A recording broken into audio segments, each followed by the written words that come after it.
Hello there, and welcome to the Second Life Book Club. My name is Draxtor Dupre. Now, imagine you are in a university lecture hall. You're excited, you're studying post colonial theory and intercultural studies, you're pursuing a master's. This is your first lecture of the day, Kali studies.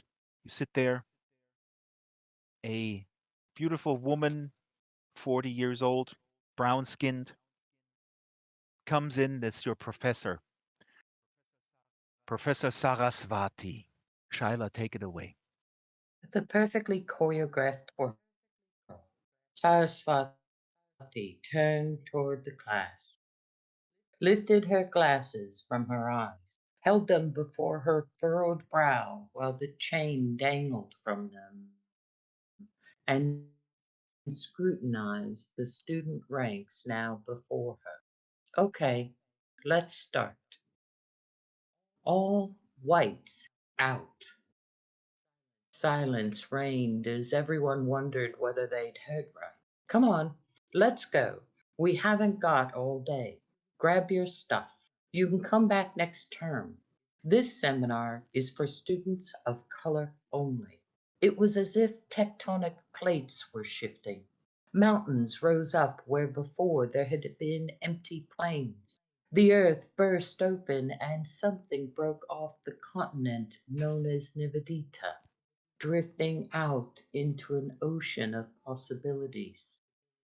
Um, I say, that wasn't in the course description, Lottie protested, as Nivedita marveled at her tenacity, if not at her ability to assess dangerous situations. Sarasvati gave Lottie a good long look and, clearly amused, replied, "Is the word out really so hard to understand that you need me to spell it OUT for you?" Without another word, Lottie gathered the pencil case she'd bought on Etsy and her moleskin from the desk. Thank you, Shaila. Shaila was reading from the best book I read so far this year. I mean, the year is young. Who knows what's coming next? But this is the best book I read so far. It's the book with the title Identity, and it's written by our guest Mithu Sanyal, journalist, author, cultural critic. Mithu Sanyal is with us here in the Second Life Book Club. Welcome, Mithu. I'm so happy to be here. And you have a very interesting avatar that is very instrumental for this story. Now we opened the show in a different way today with a kind of a cold open.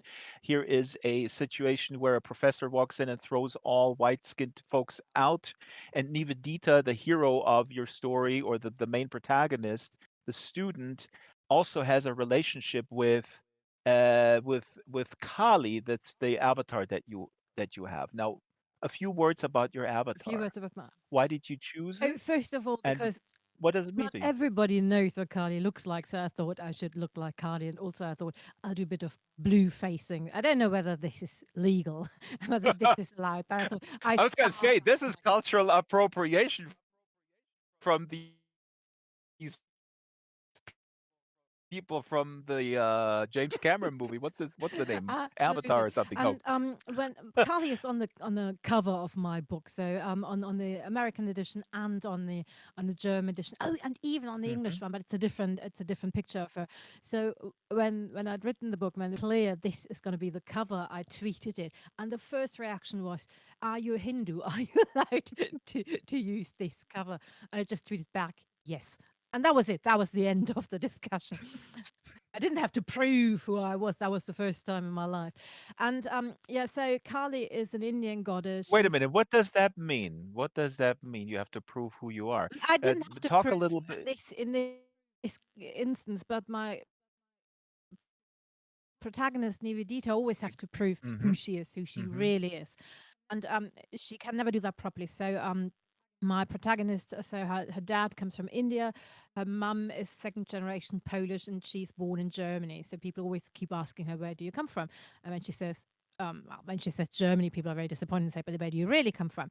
And meaning, so where does your mum come from? When she says Poland, they say, no, no, no, no, no. Why are you brown?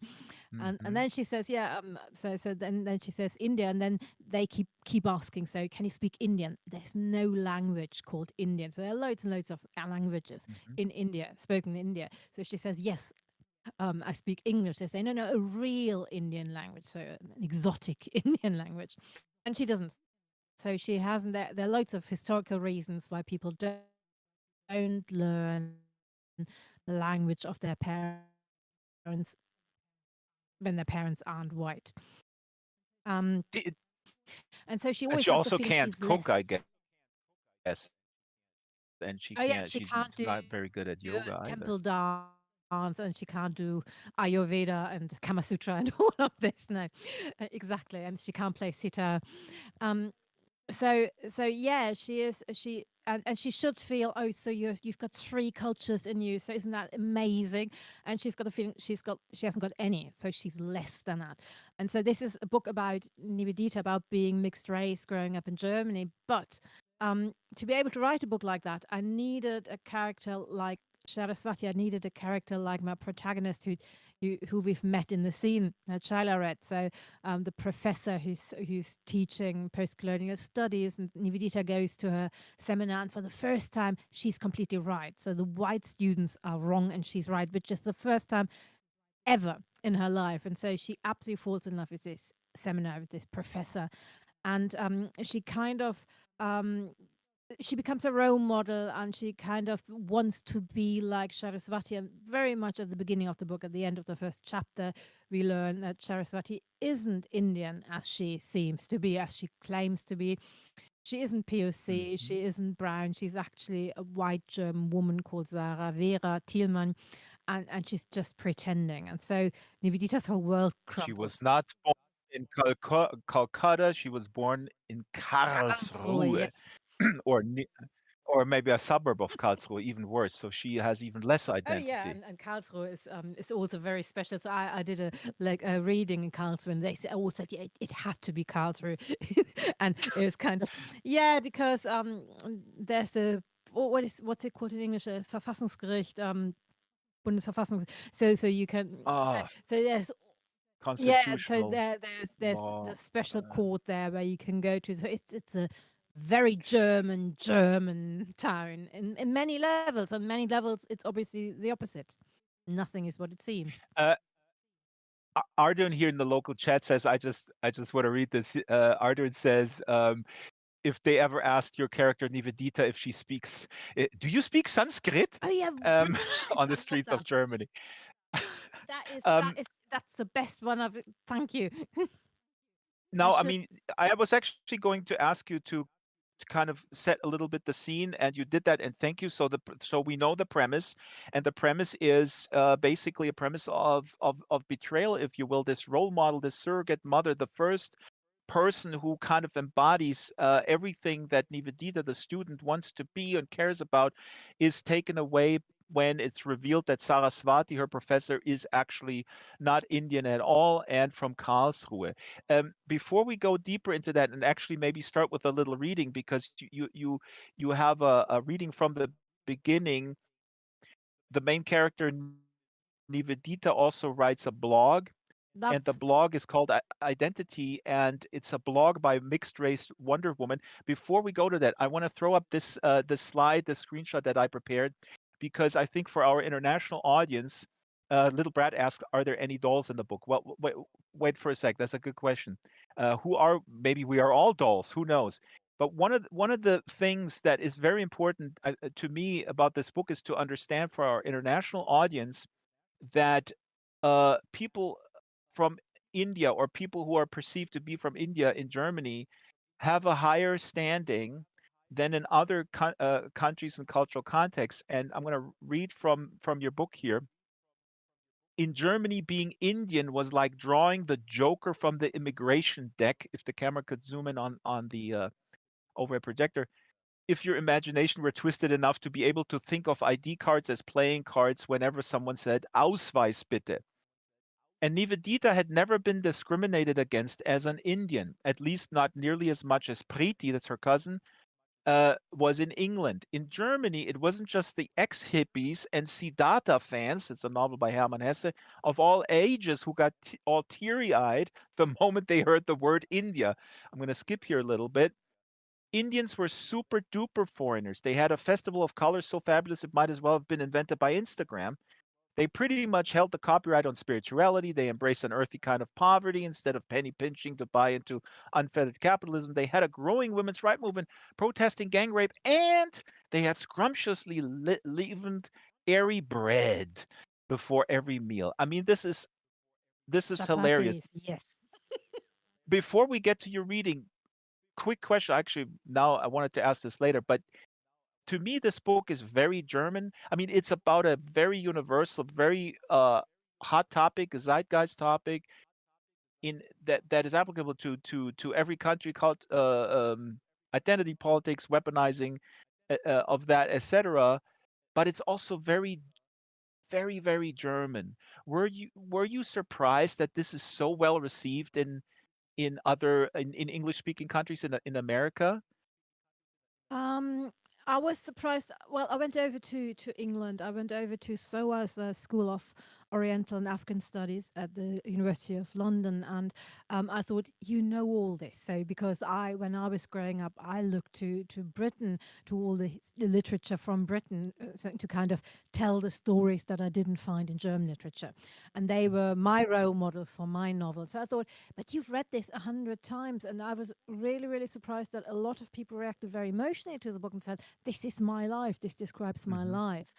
And so yes, I was also surprised in that in the States that up until now, nobody has been angry with me. Nobody tried to tell me you can't do this, because my American publisher said, yeah, but in America you've got to say at the end of the book, is it right or is it wrong what Saraswati does? And it's a complicated thing. Everybody's very hurt by it. Everybody's very upset by it, but you always change perspective, and she is well, quite a lot of people hate her as a character, but quite a lot of people actually kind of understand what she's doing, and so she's very much in between, and you always change your mind about her, and when you just think you've made up your mind, then you immediately change your mind again about her. And I wanted to stay like that. And then she said, can't we change the ending of the book? No, no, it's a different book. We can't change the ending. And so she said, yeah, but this will be a problem in America. And it hasn't been up until now. Maybe nobody's Hmm. read it, so that could be possible. But I had some very friendly reactions by people who had actually um, either studied with dons, or professors who turned out to be not what they claimed to be, and who had, well, obviously not the same experience. It's a novel, but who could relate to some of the themes in the book quite well. It's fascinating. It's specific. I mean, my wife read this in 2 days, and I asked her if I can sort of tell you that I was surprised that she's American. But then then my wife obviously said, well, wait a minute, I'm also a person of color. And I also study this kind of stuff, and so it appeals to me. She's American. And I said, yeah, but it's so German, the roommates and that kind of situation. And then my wife said, well, don't you think we have roommates in America? And then I felt like a fool. But anyways, since this is an educational program, we need to clarify a few terms, me too, right? Yes, Because we don't please. know if these terms are so familiar. So very briefly, oh, Shyla, can you send me the slides that you have modified, because I cannot put them on. They're not modified. Um, so while Shyla is doing that, let's start with the reading first then, and then we'll get those slides and define those terms to get a little feel Okay. for So the story.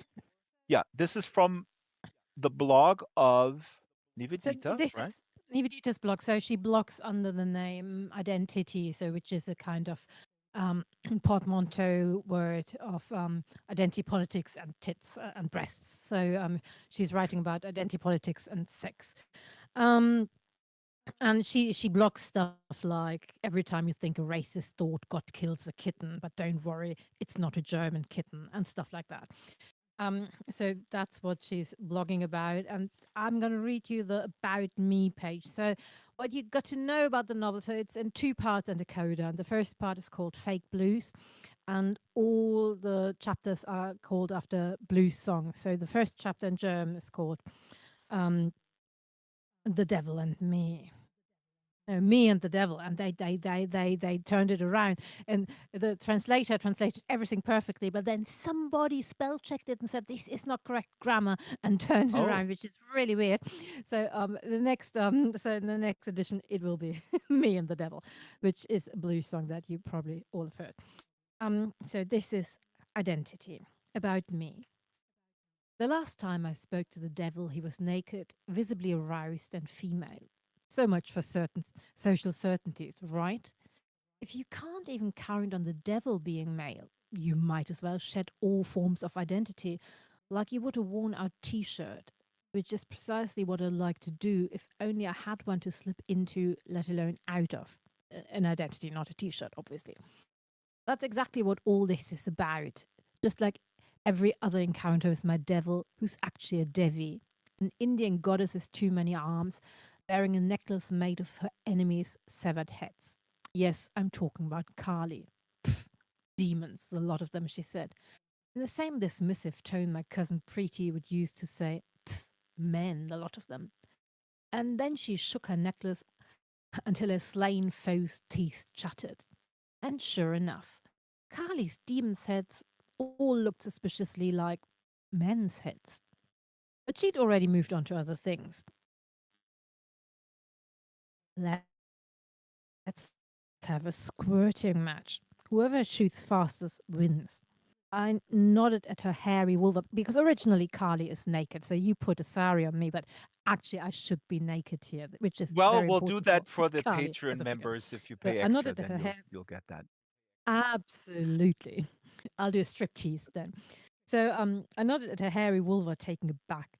How do you plan to uh-huh. Jizzing isn't just for cis men, Carly shouted, beaming so triumphantly that for a moment I didn't even notice she just said cis men.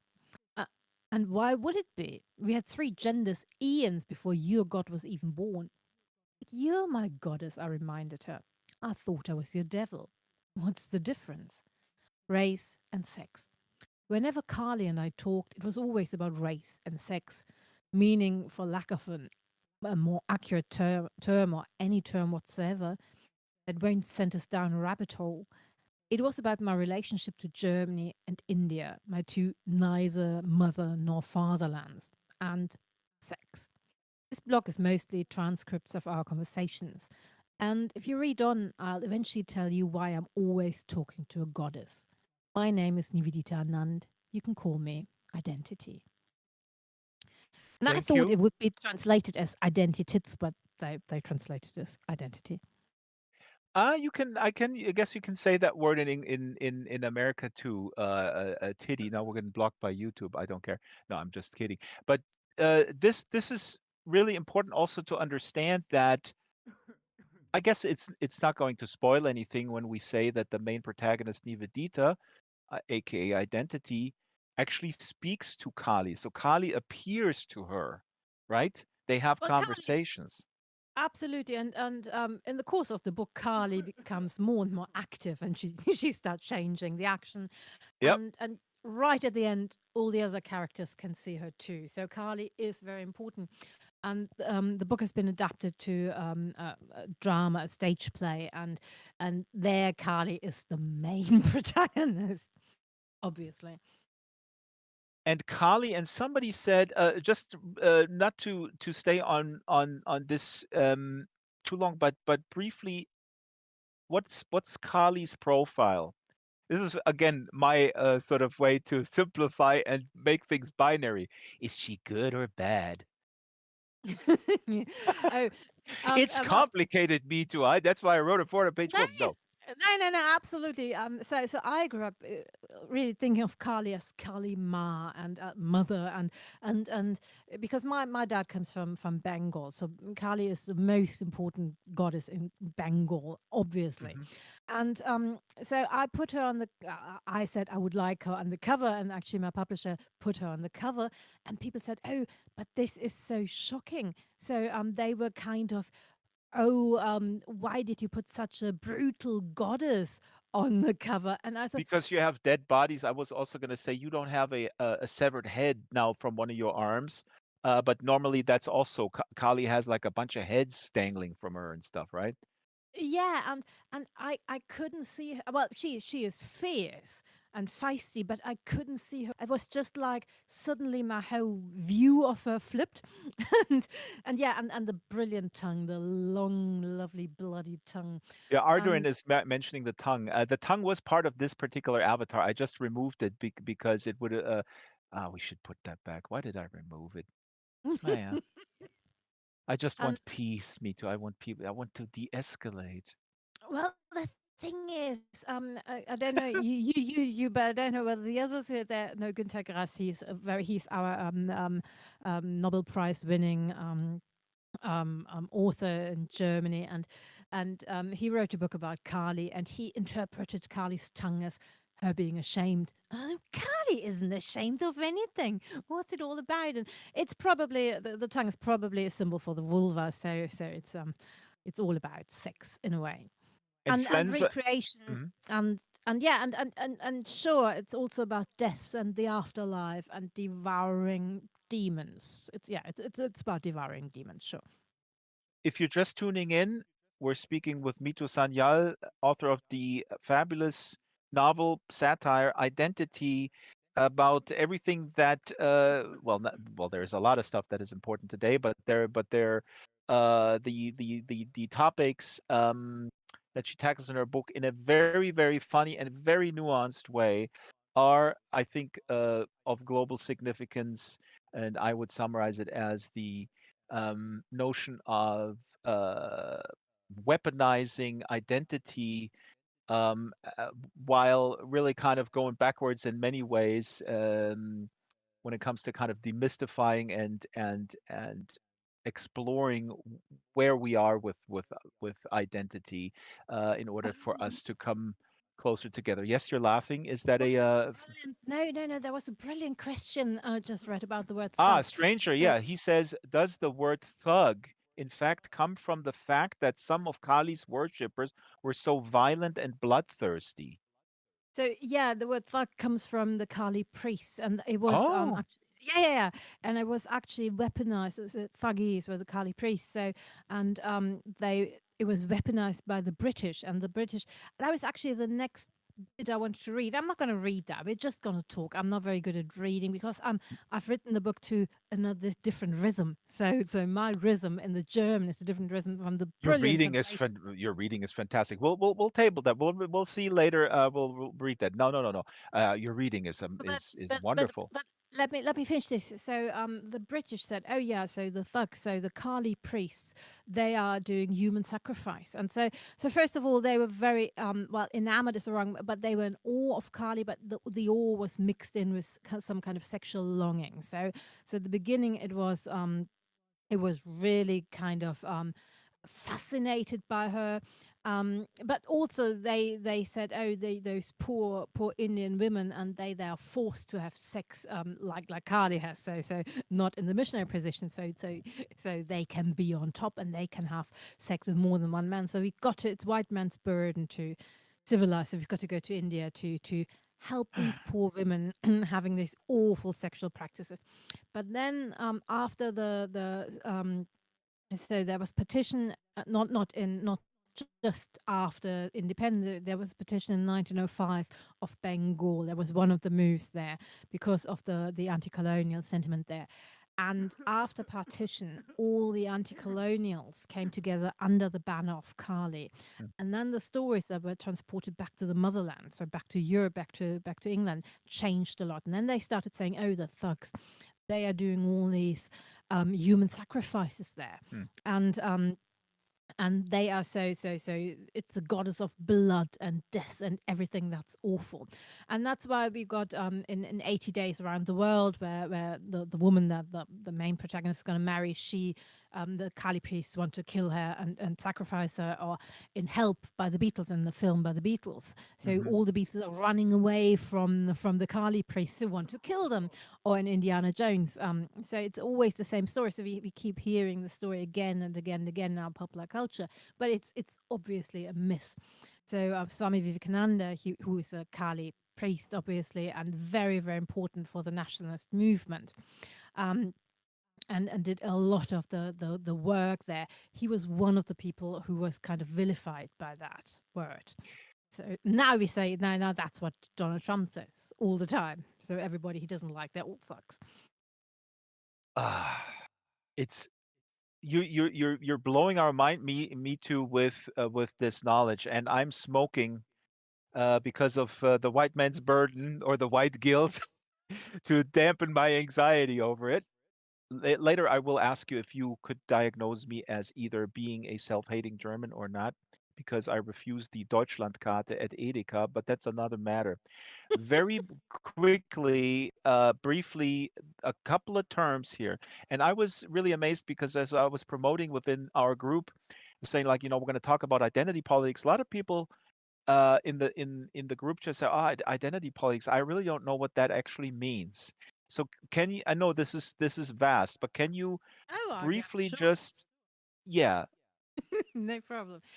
So basically, when the book came out, I was always asked, "Oh, so what's identity? Tell us about identity politics." And I thought, "Oh, I'd like to talk about aesthetics. I would like to talk about literature." No, let's talk about identity politics. So absolutely, I absolutely love to Well, talk the to you thing about is, that. but for people who live in this world, it's so clear. I mean, it's not clear, but we know, we could talk for hours about this. But it was interesting to see that people had I was surprised that people didn't know what is meant by that. So just, and I don't want to spend too much time on it, but how would you define it? Maybe in the context of the book as well. Well, the word identity politics, basically, I think it was used for the first time in the 1970s by this brilliant it was a collective of POC, well, lesbian women, and I've got to remember the name. I can't remember the name at the moment. And they were using the term to say, because up until then, when people were talking about racism, they said, "Oh, let the experts talk about it, because you Hmm. are too, you're too hurt and you can't talk objectively about it." And the experts always were white men, obviously. And so the River Collective, the Birgit something River says Collective. Guerrilla Girls. Guerrilla It's Girls it's is, not the Gorilla Girls. It's no. the Chumbawamba River Collective. It's not Chumbawamba. That's the band, obviously. Um, I can Google it. So No, no, if no, you no, if no. We're not in. you're not gonna Google it, Me too. We're not in academics here. We're in Second Life. We want well, we want the quick and the basic. dirty. Basically, they said we want to. So Oh, the political, the private is Monkey political. says Kumbahi River Collective. Thank you, There you brilliant. go, Exactly, Monkey. that's the word on the tip of my tongue. Thank you so much. And what they wanted to say is we can speak for ourselves as well. They didn't mean it's just only we can speak about ourselves, which is the way um, it's sometimes interpreted nowadays. And so basically, when I grew up, identity politics for me meant talking about race, which was a kind of taboo in Germany, because you didn't talk about race. Race was something the Nazis talked about. We don't talk about race. Hmm. Um, and so you couldn't talk about racism as well, which was a problem. And in the last, I don't know, is it 5 years, suddenly while I was writing the book, I thought I'd take one of the really old fashioned words that nobody's interested in, and take a very sexy word like tits, and I just throw them together. And but when the book came out, everybody was only interested in identity politics. And so that had become the most, well, the hottest item on the political menu, and everybody was either very upset about it and said identity politics is going too far, or the other, on the other side, so identity politics is incredibly important. And so, yeah, basically I use it for talking about race. Hmm. Is it fair to say that that in the times that we live in today, that a whole bunch of nefarious folks are using identity politics to weaponize a certain racial identity or cultural identity against each other or other groups in sort of a oppression Olympics type of situation, in a divide and conquer situation, if you know what I mean? Um, I'm not Or 100% sure. am I a I class essentialist? I don't even know what that means. I think the word started out being weaponized by the right. So and they started, oh, it's just all these rogue people. They only want to talk about identity politics and not about real politics. Um, but you are right in so far as the left isn't always the better human beings. So Mhm. obviously we are just as dysfunctional as the rest of the world. And so yes, sometimes there is a victim Olympics in there, but I don't think it's the only thing in there. But the problem with social media and everything is that usually the most dysfunctional or the most angry things are the ones that get washed up. And the more diverse discourse kind of gets overlooked. This is also why I put a lot of social media in my book. So there are I don't loads mean and loads of tweets.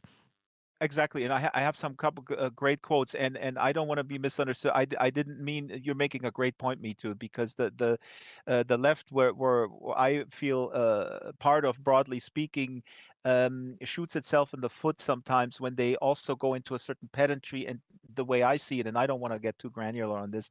The right has a very easy time to kind of sow this discontent and the kind of divide and conquer type of thing within the left by pushing those types of buttons. Birgit Bloom actually says here in the local chat, othering as a way to rile people up. I think that is part of it, as the way I see it. And Ceylon says identity politics is the new paradigm of carving out voter blocks. Um, and Yeah, Dex says, well, good thing I'm trying to remain a centrist. I don't know what a centrist is actually, but that's a whole different thing. oh, the guy in England who is kind of the founder of the Liberal Party was also the founder of the Labour Party in a way. So I don't know. Well, the thing is, with identity politics, I think with social media and everything, now people have got a voice who didn't used to have a voice. Hmm. And if you're used to being disenfranchised, if you're used to being powerless, you haven't learned how to take responsibility for your power because you don't know Hmm. how the other person, what does the other person feel like. And quite a lot of people are angry, and rightly so, but they don't notice that usually the people who can feel their anger are the people who are actually on their side because they're listening to them.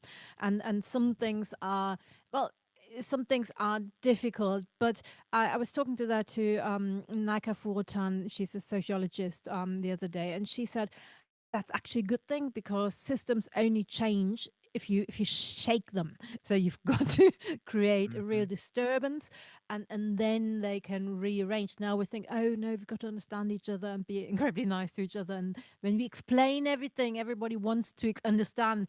So it probably needs everyone in this world. It probably needs the people like me who are very very friendly and keep explaining, and needs the people who say fuck you. Hmm. Very well said. And actually, I have Fuck here you a is little very well extra. said. Yeah.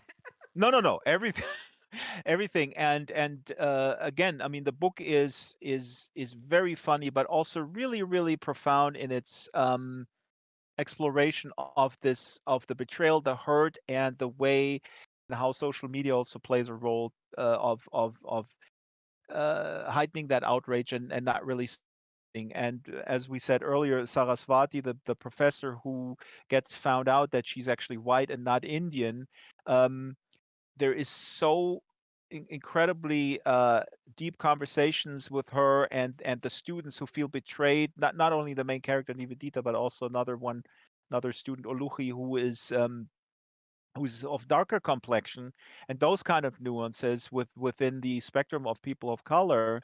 Well, I don't know whether Um, she's darker. She's black, but I don't know whether she's darker necessarily. That's the okay. problem because Okay, interesting. In my it mind, does. she was very dark. Yeah, like a But she probably is, but being black doesn't necessarily mean that you're dark because everything is so is so mixed up. So so I would identify as brown, but there are some white German people from southern Germany who can be darker than me in the summer, and they still white.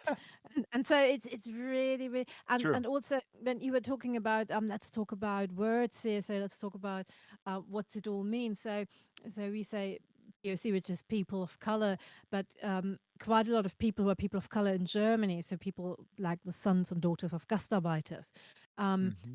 they would be white and nothing but white in America. And I've been on a podium where about the activists from America said there are not enough POCs on the podium. I looked around and said, but we're all POC because Hmm. it means something else in a different context. Absolutely, absolutely. Matter of fact, please very briefly define the fall. Let's do this first here. The definition, like BIPOC. What does that mean? Well, it's an acronym, obviously, and it means they are the people who are asked, "Where do you come from?" Hmm. Hmm. Because it The does it like I said, quite a lot of people. Um, I know people that then the whole internet goes berserk and says, but her skin color is white. Yeah, but she's still othered, so she's still being asked 3 times a day. And where do you come from? Arduin here as a friend of mine here from Second Life in the local chat, and I'm not ignoring the other talks about left, right, and center and what those types of means, but we have a lot of stuff to get through. Please do keep chatting. I might not pick up some stuff, but it's important that we also get all the stuff in because there's so much stuff. But Arden here says, I'm 3/8 Indonesian.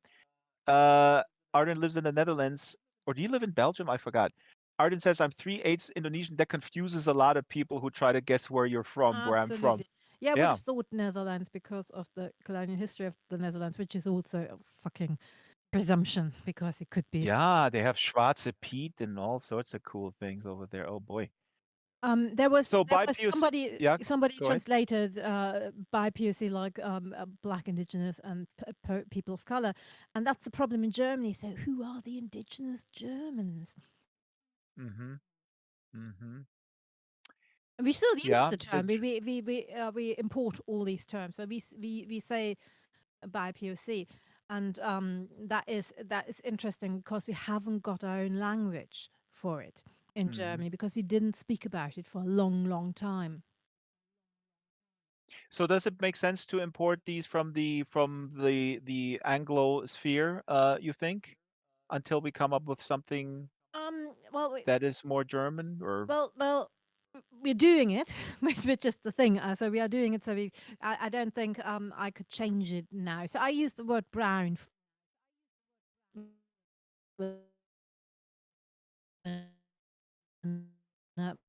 when I was speaking about myself, and why people it things a lot of terms they are not congruous like a lot of people who are POC in Germany would be hmm white in America, for example. Um, and and because of the sea of the color is no, it's not. It's Indian brown, saying South American brown. That is interesting, isn't it? That people that is there are so many. There's a lot of colorism in this as well. So it's really difficult, and you've got to use a word that kind of refers to the history of subjugation, but you also have to use a word that refers to the future, where well, it will be just a fact like the size of your feet, um, and and so if you go too much in one direction, if you go too much into the past, then using a word that kind of says my identity is being discriminated against. But if you're going too much into the future with the word, then you basically say, oh, I don't see the color of your skin, or basically I don't see racism, I don't want to talk about it. And it's so that's one of the reasons why these words change and keep changing, because reality keeps changing, and that is mm that is is really so. But we do need to have a term, because if you haven't got a term, we can't Yep. speak about it. And that was the Yep. case in Germany for, well, 21. But basically now, and not 10 years ago, 25 years ago, because I started writing it 25 years ago, and Oh, publishing wow. houses were just, Hmm. I don't understand what this is all about. Actually, no, they said, if you've already got an Indian, we don't need another one. And what Hmm. they meant was they had Arundhati Roy, so they translated one in. That was what they meant. And that was so in a way charmingly open racism, and they didn't think they were racist. And a lot has changed since then. So a lot is a lot better. I mean, we only notice what is not good enough. So a lot has changed. Yeah. Thank you for saying that. And again, I don't want to get too sidetracked. There's some good comments here. Let's not get too much into the weeds. I'm not ignoring these comments here in World, but we have a lot to get to. So, Silon, please, you can ask questions, and if I'm ignoring them, it doesn't mean those questions are invalid. It's just that I have a run sheet with a bunch of things, and folks can also use the local chat to talk amongst each other, please, as well. I put up a slide here. This is from, what we just talked about from your book here. This is a discussion um, where you put forward these two. Saraswati is talking about, the professor talking about the two options for how to respond to racism. Spoiler alert, they're both wrong. Number one, we can adapt, assimilate, integrate, whitewash ourselves, in which case, and I use that in the clinical sense as in pathological cases, the best case scenario is that we become almost as good as your average white Joe. In the way I, you, and all of us had learned about and internalized it, integration is based on the proverbial concept of empty handedness, which implies that those who need to integrate have nothing to offer in return. The other option, we can be proud of our, now fill in the blank with the country of origin, identity by casting it in bronze, carving it in marble, smoothing it, polishing it until it sparkles like an eternally immutable diamond. And then it, of course, stays the same. Sarasvati goes on to say, we have so much racist knowledge that we can call it up at any time, but we have so little anti racist knowledge. But above all, we have so little knowledge capable of thinking outside this little white box.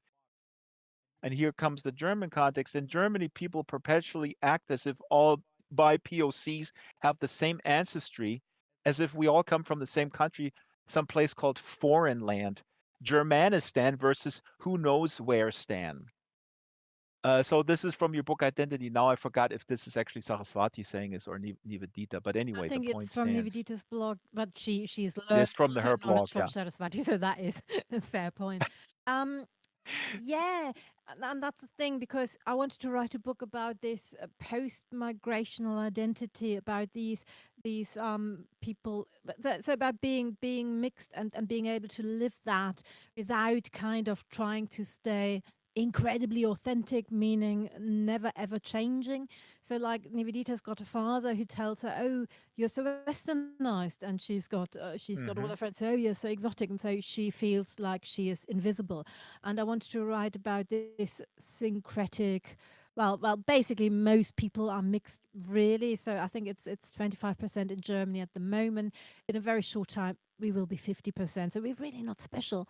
But there isn't enough literature about that. So you always kind of Hmm. try to blank out bits of you, and these bits, um, you still are these bits. But if I, for example, I'm a mother, so if I didn't think about it, if I didn't have the identity mother as well, I would basically, I'd still have children and look after them, but I couldn't kind of have agency and create the way I wanted to be a mother.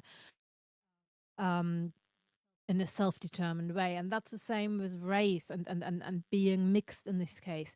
And so Nivedita wants a language for that, so she can create this hybrid identity, and she can, and then I think also there's a kind of foreshadowing in the book, Hmm. and she sees herself as a kind of grown-up woman, more or less Sarasvati's age, and race is still important for her, but it's not of the first importance. It's one of her identities. And at the Right. moment, Exactly. Hmm. because she's always asked where do you come from, and she has no right to define where she comes from herself. So people always tell her whether she's given the right answer or the wrong answer. So it's incredibly important to her. And once she's got well, the knowledge, or also the power to define that herself, it will kind of find its place in her many identities. That's really also the thing that we all have these different multiple identities, which you go into such wonderful detail with all these discussions and all these debates and fights, quite frankly, also between the Professor Saraswati and her brother, which is a super interesting juxtaposition. I just want to acknowledge all the folks that are coming here. We don't have enough seats left.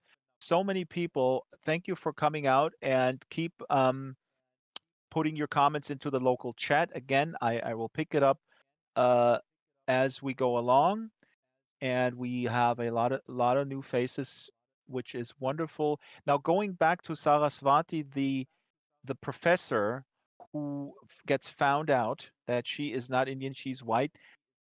I find it's a fascinating character. It's a wonderful character, complex character.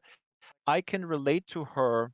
Uh, Nivedita is very mad at her. I can relate to Saraswati in the sense that I jokingly, I think I emailed you this, or did I say it earlier, that I sometimes feel like a self-hating German. I get so annoyed by Germans sometimes. I mean, I left Germany. I was in America for over 20 years. Um, and we came back. We don't know if we'll stay here, but that's irrelevant. I sometimes feel I get more upset at the Germans than my American wife. POC wife does.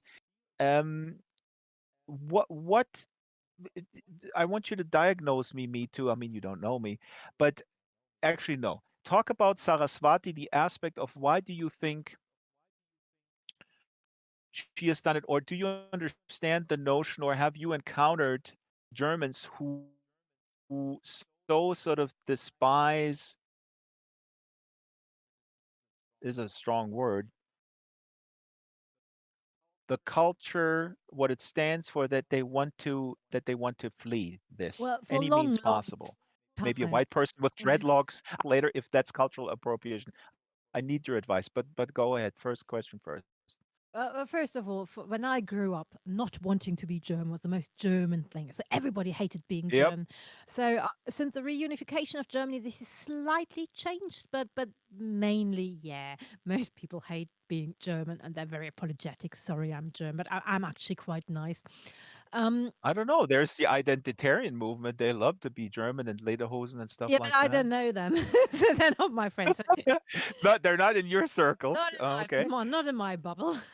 um, and in a way that is what endears me to Germans. So they have got this broken relationship to being German, which I can Hmm. relate to a lot. And so my husband is British, so my husband is white English, Welsh, and and he loves Germany. He is such a Germanophile, and I wouldn't. I couldn't do, and so he sees everything. He says, "Oh, England is so much more racist," which is probably true. And I go there, but we Oh, the racist Olympics. the racist Okay. Olympics, but Germany is we were just doing it in a Close different second. way. Yeah. Um, and you asked me about why Saraswati doesn't want to be German. I think it's a mixture of all this. There's a lot of white guilt in there, but it's also that not being white, so to be brown or to be black has become a kind of cultural currency, and that is amazing because it used to be Hmm. not being white meant you had, well, still means that you've got less chance of getting a flat or of getting a good job. Usually your life expectancy is lower, and but when we created, so when race theory, the way of race theory, the modern race theory we're talking about, so in the 18th century and with enlightenment, the so-called enlightenment, and they had to kind of justify transnational slavery, and they did it by inventing the white race. So they invented the white. Before that, nobody thought of themselves as being white. They thought of themselves as being German or English, or, well, the Germans thought of themselves as German speaking, so we had a common language and all this. Um, but it was kind of to say, so, but we're superior. So whiteness and white superiority was synonymous, and so the other so-called races were inferior. They were created as being inferior, and then whiteness became invisible because it was the norm, and so we didn't look at that. But black people have fought against the dehumanification, so dehuman, what do you say, dehumanizing, it doesn't matter. Dehumanizing, yeah, or De- dehumanization, yeah, yeah. yeah, that is. In Germany we use loads of nouns, and sometimes it's probably just an adjective. And so black is beautiful, black power, Black Lives Matter, and all Hmm. this. And that was and also the other colony. So black and brown became the colors of the revolution, the counter movements, and all this. And and whiteness hasn't got that. So whiteness, if you say white, you still mean white supremacy because you haven't made white human. And Hmm. so in a way, if you are anti-racist, it's really difficult to be white, and to kind of reject this. So in the feminist discourse, we have to make the identity male human as well. So we did a lot with the identity female, and but we didn't look at the identity male, and in the same way you've got to make the identity white human. And we haven't, we're just beginning to do that, and it's really difficult. And so Saraswati doesn't want to be white, and it also means not being white. In her case, being brown is is cool, and Hmm. that is interesting. Um, and that everybody thinks she must be crazy if she doesn't want to be white is also interesting. So Hmm. so and it says something that no, in certain circles and certain bubbles, it is a cultural currency. In other bubbles, obviously, if I want to get a job, it really isn't. Hmm. And since we're on that subject, maybe we'll put the Rachel Dolezal slide up here. We'll have a bio slide and a quote from her. But thank you. There's a lot of discussion here going on in the local chat, and thank you for this chat. I want to say for the record, I think regular viewers of my program know that I do self-identify as a Marxian and a far lefty from wherever you look at that spectrum. Oh, Marcus is Uh, so lovely. I haven't met Marcus for a long, long time. That warms my well, left-wing heart. I'm not a Marxist, I'm a Marxian. This is a term that David Harvey is using, which I like very much. But let's not get into the nuance. What I want, the reason why I'm saying this is I do want to talk a little bit, if we don't run out of time, about the class aspect of it, because I just glanced here on a local chat and somebody said that Indian people are the highest earners in America. And to me, Ceylon, thank you for this comment, but I find that is ignoring um, the class issue. And I find, we could argue for days or weeks if, if class supersedes race or race supersedes class. But I think everything needs to be looked at in the context of class. You can't blanketly say that Indians are doing really super well in America when you include gig workers or people on the lower spectrum of the earning scale. So just that for the record, and we'll pick it up a little later if we have time. But now your So main you care. you're speaking Indians here. You're not speaking the racist term Indian here. Correct, correct. I think Okay, that's good. that's what it was meaning because like you're pointing out in Germany, the Indians are seen as this. Oh my God, they're spiritually enlightened, and like we said, they Siddhartha. I love that book. In America, they are a model immigrant because they are higher earners but the reason for that is that they were recruited from a specific class background out of the country of India. Uh, but that is, Well, that's yeah, another that the I just wanted kind of not have the conversation derail too much. I just wanted to briefly acknowledge the the chat and that we're not talking about even class even yet, right? I mean, we I hope that we get a little bit into it, but first let's look at Rachel Dolezal because that case is very very interesting. Here's a can you little. say something about class, because that is so close to my heart, because in the book Oh yeah, class I actually find it's I'm a complete I think it's the most important thing of everything. But no, yeah, go ahead, please. in the book class is the kind of the white elephant in the room. So um I spent a lot of energy into making the class background of all the people very very clear to myself and hopefully to the readers, but I never mentioned class. So, for example, Nivedita and Oluchi, they think they're bonding just because of race. So they're both not white in Germany. But actually, if you look at their class background, it's very similar. So both their mothers are social workers. They actually have nearly the same name. So Nivedita's Mutter is called Birgit, and Oluchi's mother is called Brigitte. And so they have got a very similar class background, but they're not looking at that at the moment. And I genuinely think we've got to look at it together. So in a lot of way, race is being classed. So when I grew up, everybody always Yep. thought we were incredibly poor. So when we went on school trips, they said, "Oh, the school can pay for your school trip." And actually, everybody was poor where I grew up, so I wasn't poorer than anybody else. And I was always very surprised about that. Um, and but it is there is you said Nivedita isn't discriminated against as an Indian, which is true, but she is discriminated against as not being white. So people, first of all, everybody always assumes she's a Muslim because when you're brown, you must be a Muslim, and people congratulate her. Oh, you're not wearing a headscarf. So yeah, sure. Why should I? I have washed my hair today. Why should I wear a headscarf? And so yeah, we're mixing all this up, but when we look at it, it is true that in the lower strata of society we do find more people of color, um, but that doesn't necessarily mean that all of us are poorer, and class does play Oh, a massive that's role. not the point. Yeah, that's not the point I want to make at all. That's why I'm saying let's not get derailed because there's a discussion going on in the comments that I don't want our program to be derailed by. I agree with you 100%, me too, but that's not the issue. The issue is that that anyway. I just don't want to get it too derailed here. I agree, me too, with what you're saying, but your book also plays in a certain milieu, which is a milieu of people who are at a university, who have a certain middle class Absolutely. background, and it's not talking about gig workers who have. And I agree with you 100%. I'm not making the point at all that in the lower ranks of the income spectrum there's only people of color.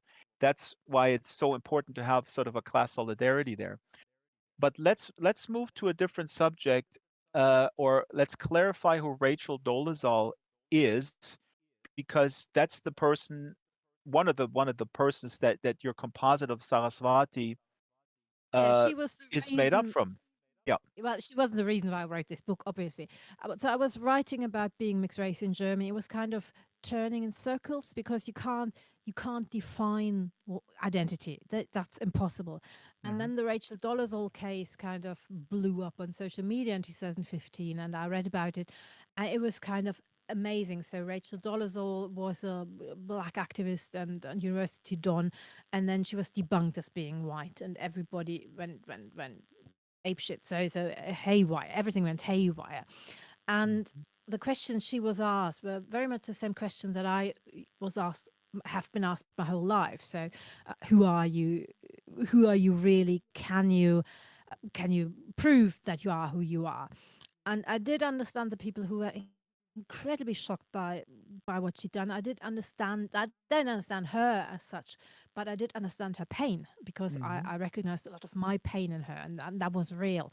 And I thought that is amazing if I take a case like that and transpose it to Germany. I'm not going to write her biography. How could I? That would be preposterous. But if I take a case like that and make someone not pretend to be black but pretend to be POC, um, and then I could kind of use that as a kind of catalyst for my main protagonist, Sonny Vedita, to talk about race. And suddenly it was very easy to Hmm. write the novel. And I needed this outside catalyst in there. And so again, Rachel Dolezal claimed that she was claiming black ancestry. By the way, in the local chat, Monkey had a wonderful interview here. Rachel Dolezal in the Guardian. I think that's really kind of illuminating a lot of stuff that I didn't know about her. Here's a quote from Rachel Dolezal where she says, "Locally, it feels like I am invisible." This was after the shitstorm happened. People don't want to associate with me. This great leader that won all these awards no longer exists. It's just like this disgust, and that was really, really really hurtful. And this is what happened to Saraswati too. Now, having said that, again, this is a nuanced thing. Mito, you mentioned you can relate to the hurt or that Rachel Dolezal felt.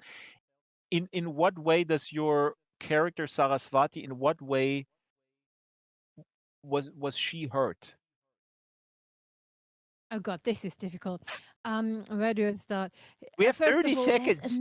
No, yes, so there's a brilliant case at the moment. So somebody is being debunked as being white, and she goes by the name of Rachel Saraswati, and that's kind of wow. really? And she yeah. So Google that, and there's this that's just blown up a couple of weeks ago. And I was asked to write about it for a newspaper, and I declined because I don't want to judge people. I've written a novel, and I can speak about ideas, but yeah. So my main character, there's some similarities with Rachel Dolezal. So she's also got an adopted brother who's Indian. Rachel Dolezal had black adopted siblings, and so she, well, my character over identifies with her brother's pain in a way, and it's one of the things that she wants to make up for what parents did, Mhm. and she does it in the most probably in the most hurtful way for her brother. So, because she was always the better sibling, so she was white, and she was good at school, and she wasn't, so everything she did was always good, and everything he did was always kind of, oh, he's a troublemaker. And then she beat him at the one thing he was better at, so she was better at being POC. So well done, you. And so he goes to the press and he says, no, she is not really brown. And that's at the end of the first chapter. That's what happens. And I think it's also so tragic if your own family goes to the press and debunks you. So whatever my children did, I would never go to the press and say they lied. No, they didn't really. They lied. I could, even if I disagreed with them, I wouldn't do that publicly. So there is a lot of family history and trauma in there, and we all come from our families with our different, I don't know, tangles of race, and so her parents thought they were doing the good thing, so they were kind of Christian, and they thought we will adopt a kid from one of these disadvantaged places like India, and he'll be so grateful to have this good life here. But they didn't know about racism, and they couldn't shield him.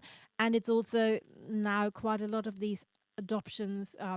It turns out they weren't orphans. They were people who had parents. They were sometimes taken from their parents. So there's a That's lot right. of, These kids were actually it's you leave it kind of open in the story if that was the case with her brother, but that was fairly new to me too. That these kids were literally taken away from their Indian parents.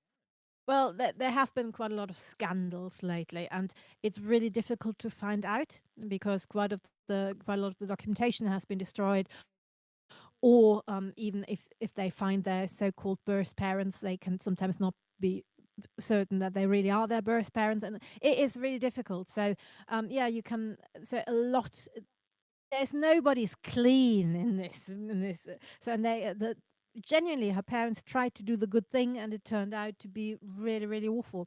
And I did quite a lot of interviews, and I know people who have been adopted and from other countries and had exactly finding out about the scandals and what it did to their Mm. lives, and all this. So yeah, so I did loads and loads of research for the book, and then you've got to throw it all away and write your own story, and it's a different story from the stories people tell you, but they feed into it. Really amazing. I had to unplug here. On a different note, I had to frantically plug in a new keyboard because I lost all my batteries, but we're good to go.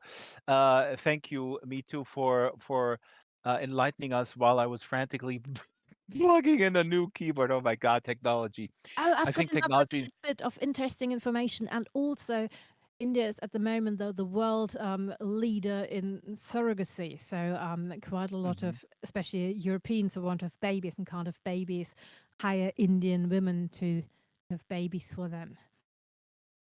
And it's so cool to be brown then, I guess. Well, yeah, they don't want the Indian woman, so they want to implant a white egg. Well, not a white egg. So they want the Indian woman to have a child that is white. So there's a lot of that Ah. going on there. Well, Silone here in the local chat says Indian chicks are hot. So, That is lovely. So is that racism? I don't know. I remember that ah, the nicest and the worst thing anybody ever said to me was, "Me too. Indian women are the sexiest women in the world, and they all look the same." whoa. Is that somebody said that to you That actually? somebody said that to me. It stayed with me forever. Yeah, I could tell you his name. I'm not gonna. Arduin says positive racism, I guess. Yeah, and you don't know. Are you flattered, or are you just gonna kill every other Indian woman in the world now to not look like everybody? It's really. I mean, we're quite a lot. We're really not special. I think there are more Indian women in the world than any others. Okay, I mean, there are more Indian men, obviously, because of selective. right. We Um, talked about yeah, that. We actually had a guest. We knockdown. talked about that with Deepanjana Pal. Yeah, oh yeah, she wrote a great book, and now I already forgot the title because it was 3 weeks ago, and I forget things that happened last week. But what I did not forget is that your book is also dealing with so-called cancel culture. Real quick, cancel culture, because Rachel Dolezal was certainly canceled. She talked about this, and again, I recommend this Guardian interview, which is very interesting, a little bit of her background and her own pain. But cancel culture figures big in your book because we live in a culture where this is happening. How do you define it? Is it real? Very briefly. Oh God, I can do anything, but I can't be brave. You might have noticed that. So, yeah, cancel culture is another of these words that have been weaponized by the right, but also we have to talk about it as the left. So, Hmm. of course, we have a problem with cancel culture, and it's not as virulent as the right wants us to believe. But I've actually been the new book that's I just got the copies today. I wrote an essay, and it's called Cancel Culture. So canceling, Oh, and loads of essays by people. And it's about books, and because you know all these discussions about, can we read books by racist authors, or do you have to change the books? Is it yeah, okay that's to why I'm take so words eager to out? play the game because there's three people that I recently wasn't sure if I should cancel them. You have to tell me if I should do I have to cancel Hannah Arendt? Hannah Arendt is a beloved philosopher, sociologist, wrote a very important book. And from your book, I learned something about Hannah Arendt, and now I'm not sure if I should cancel her. This would be maybe a good I think. example. Why do people would people say we gotta cancel her? Okay, so Hannah Arendt is one of the most important philosophers I know, probably German philosophers, German-speaking philosophers. She wrote about the banality of evil. She wrote a lot about the fascist character and all this, so the authoritarian characters, and how countries become authoritarian. And she is the origins of totalitarianism. Thank you, brilliant. So she is incredibly brilliant, and she also has her blind spots. And so what she's written about black people is sometimes breathtaking, because she's a Hegelian, and so she took a lot of that from Hegel, who says, "Oh, there are these all these countries that are outside of history. So India's outside of history, and whole continents like Africa, they're outside of history. So history happens here," which was for Hegel one of the reasons why, even though colonization was a bad thing, and he agreed that you did bad things to people, it was still okay for the greater good and all this. Um, that is in her books, and it's not just a sideline. It is very central in her books, and she's still one of the most Yeah. important philosophers for me. And recently, a friend of mine, he is a professor, and one of his students tried to write her thesis, her doctoral thesis, without quoting any of these difficult authors. And it was, yeah, she is Jewish, she is brilliant, and she writes a lot about being Jewish in Germany, and what that meant, and how the Jews were othered. And yeah, she is absolutely amazing. And you can be a victim of racism, and at the same time you can be a perpetrator, and so you're not automatically a better person when you're a victim, so to speak. But yeah, she is absolutely amazing.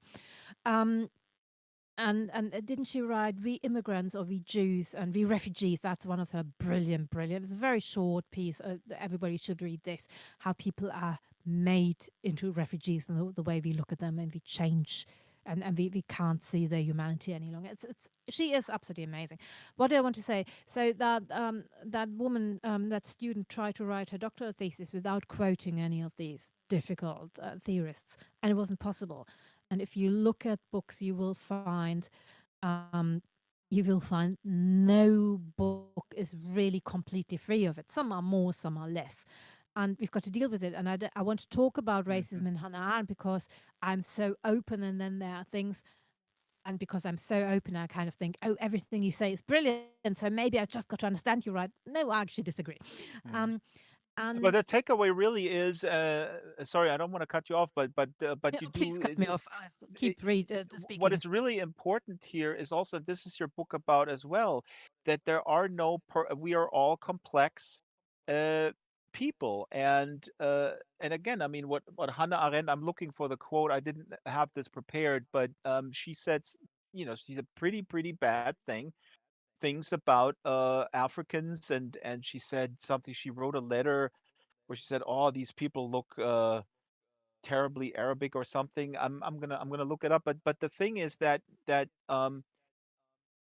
the the message that I get from your book as well, and you mentioning Hannah Arendt, is that there are people have done enormously important things in moving humanity forward, and some people have blind spots.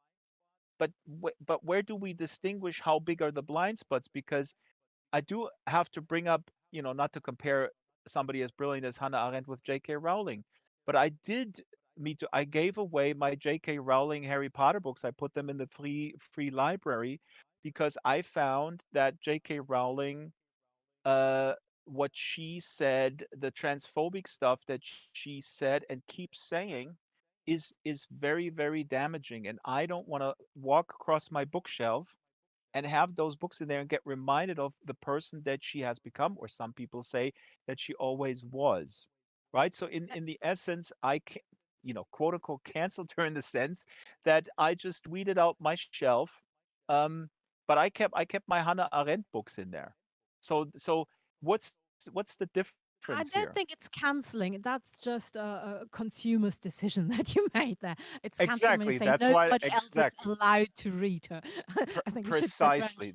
Well, this is what differentiate I'm that. trying to that's what I'm trying to get at with cancel culture, which is so ridiculous.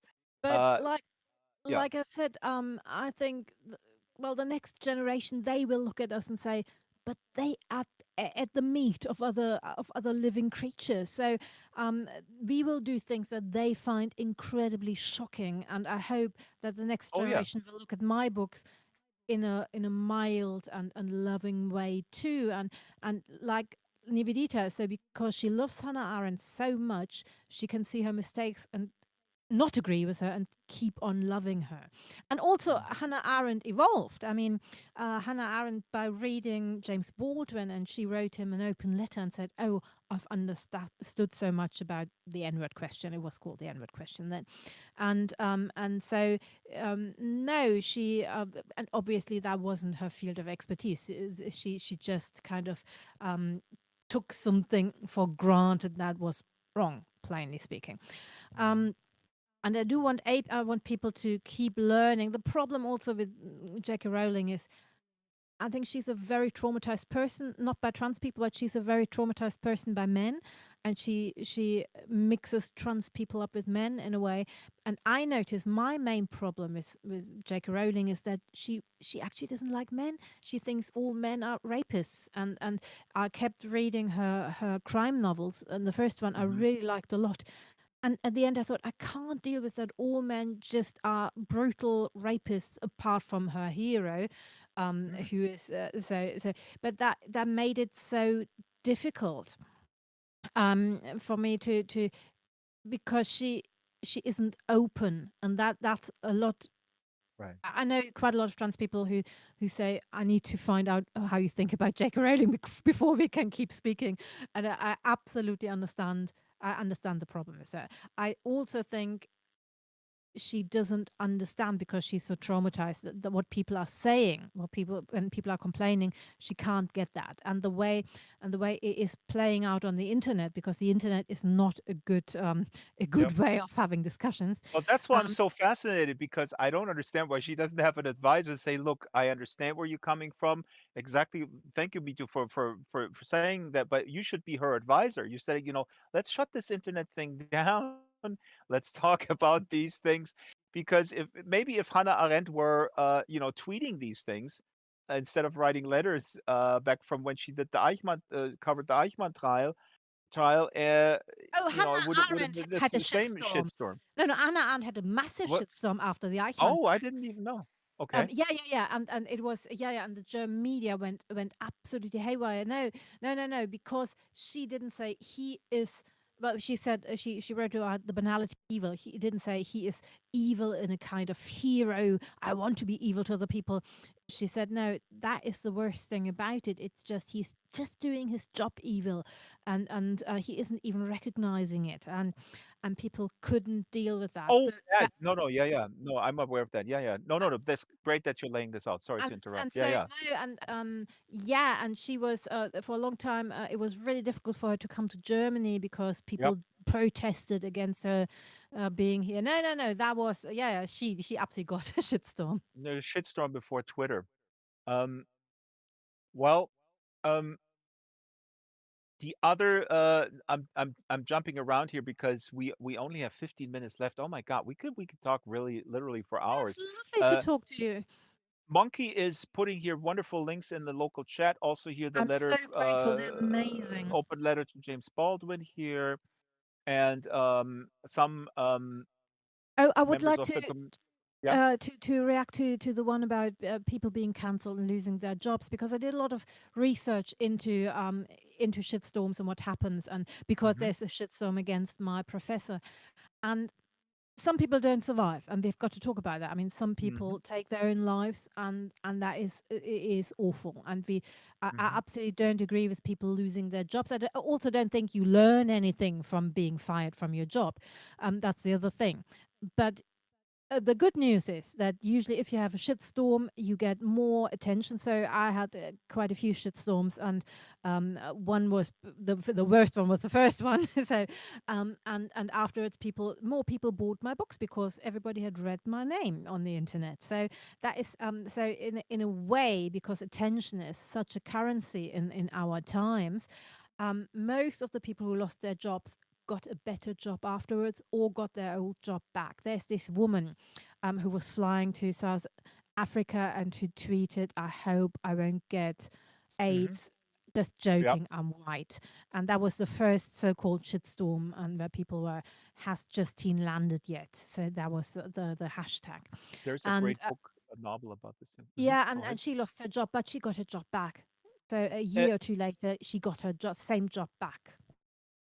it's very nuanced. Again, I feel like I want to talk about this for hours, and then I feel like, oh, we have other things, and then I feel like, oh my God, am I pushing the pedal too fast? Because uh, it's it's really important, I think, to understand that this is a very nuanced thing, and it's a double-edged sword, um, especially when you talk about academia, because there's also in Germany and in America too, a concerted effort to delegitimize certain social sciences um, Oh yeah. under the sort of pretense that this is a freedom of speech issue. So this is a whole nother thing where, again, we're talking about very nefarious, bad faith players, to put it mildly, are kind of weaponizing the uncertainty of these times, right? Like what is the correct thing to do? And this is, again, I'm recommending the book. Our guest today, Mithu Sanyal, Identity. This is what your book is about as well. Uh, Absolutely. at its core, for me anyway, is really the a culture or a climate of uncertainty uncertainty. Have I said something wrong? Oh my God, can I say this? And it pushes people back into their positions and doubling down. And it's really that kind of, if there's anybody to blame here in this thing, it's the forces that make us into sort of very binary thinkers and communicators. And social media obviously plays a big role. Yeah. Well, I'm a big fan of free speech, and I do share some of the worries, but I don't just see that free speech is endangered from the left. It basically it Yep. is endangered, and we've got to fight for it. And it's also in the book. So the right wing newspapers jump on this case and they say, oh yeah, let's kind of get rid of post-colonial studies. Let's kind of get rid of any studies. Hmm. So media studies, gender studies. Let's get rid of all studies, and so everybody wants to kind of get a piece of the cake here.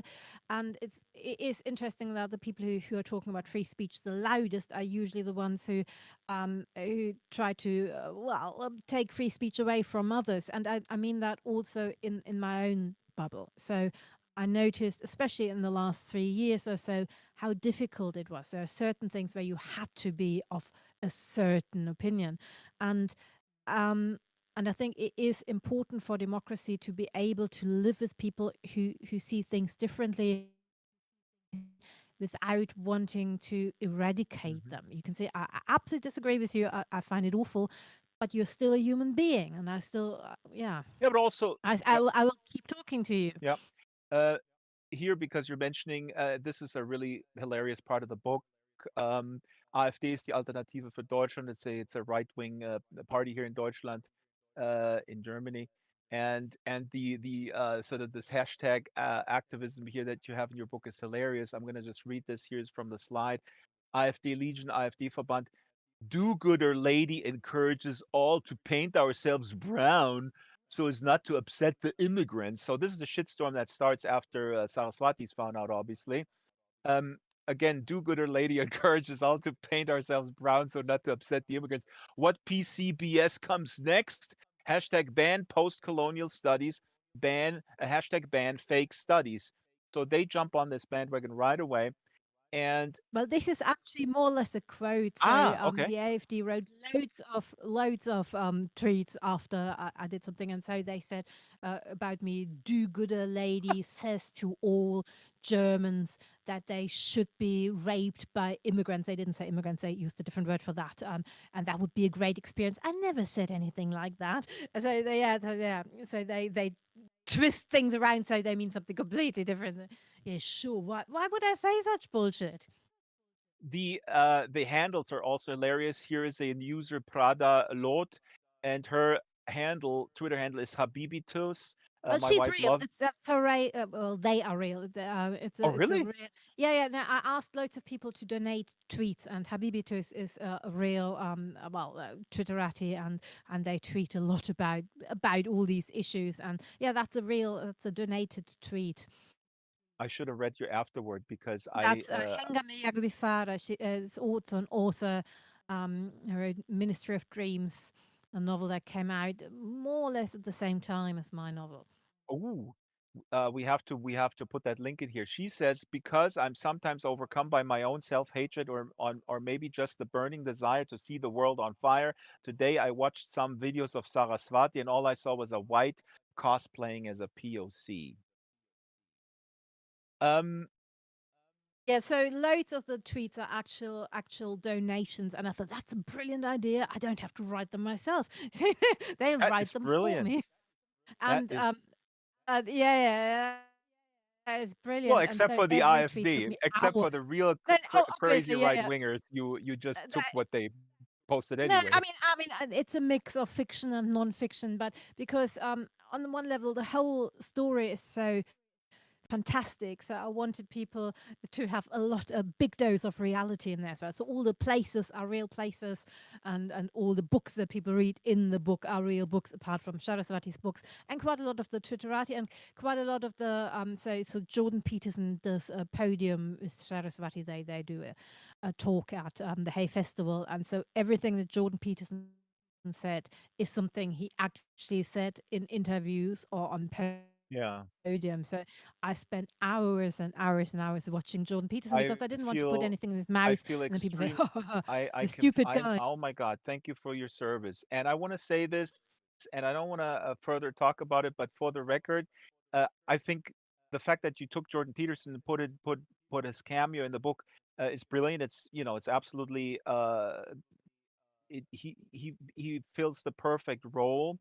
But I just gotta say for the record, he started somewhat as a somewhat benevolent goofball, maybe putting the finger on an issue of a university board possibly overreacting. I mean, I don't want to take a position here, but Jordan Peterson has since evolved, in my opinion, as someone who is really kind of unacceptable. I mean, he's literally, and people can decide for themselves, is advocating for genocide of trans people.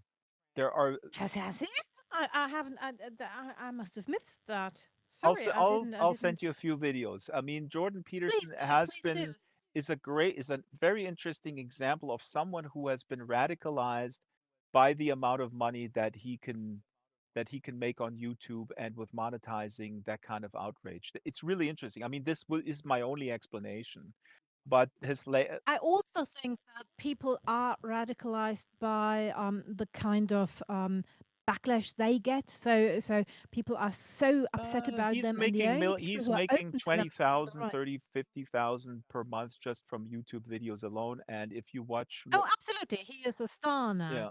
And he loves being a star. You notice that, but for some reason, I always thought he was somebody. It is about the thing he's talking about. I always thought he was one of the, and I haven't seen Oh, those I videos. think I that's always how thought he start. I think that's probably how it started out.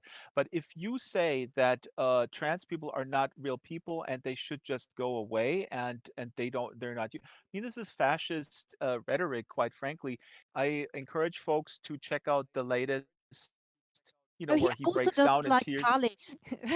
Yeah. He tweeted about Kali. That's just the neurotic mother. I love you so much. I want to devour you. And I thought, no, I know it's something else. You just don't get the point. No, I mean, 2 years ago, I thought like, oh, this guy is really goofy. He has some problems, but it's he has a tremendous platform, and there's his stuff has consequences. I mean, in the U.S., there's legislation in certain states that is basically preventing healthcare for trans folks. It's not a direct, he didn't write that legislation, but with the rhetoric of sort of eradicating a certain type of people. I'm kind of sensitive to that. But be that as it may, one of the things that I do want to throw out here One is of the things I would completely like to add is that sure. in India, we've had three genders for, well, eons, really eons. So basically, we have Yeah, men, women, and exactly. hijras. So and also legally for a long, long time. And it wasn't until the Brits came and said, "Oh, hijras, they're all criminals," and classified them as a criminal tribe. Um, I put out a slide here of a sentence that to me is so awesome. And again, me too. You have such talent. This is a Douglas Adams-ish sentence to me.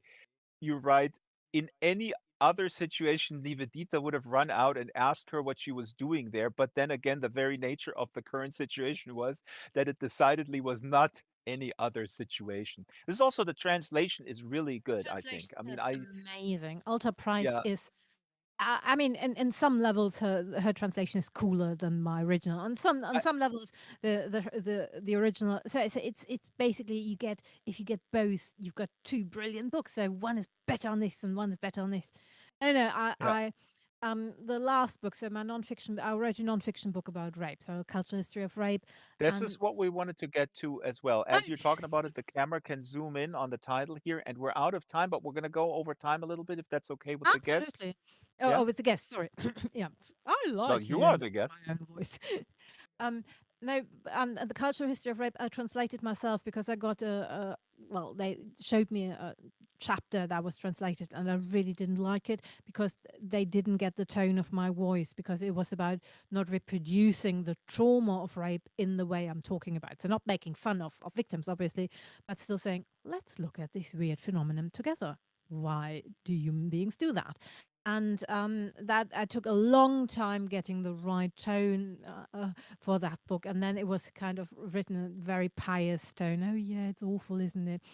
And I didn't want that, so I translated that myself, and I was really nervous about the English translation because obviously I can't speak any other languages, so I didn't know that the other translations were good or bad, but I knew the English. And um, Alta wrote a trial chapter and just blew me away. And she took loads of liberties, and they all made it closer to the original. And that is amazing about her. Your book Rape, we have two quotes from an interview that you gave that Monkey watched and Shyla, and they pulled this quote here. But first of all, what is the book about? Let me see. There's the subheader is Rape genders us by teaching us how to act according to our gender and how the genders interact. Yeah.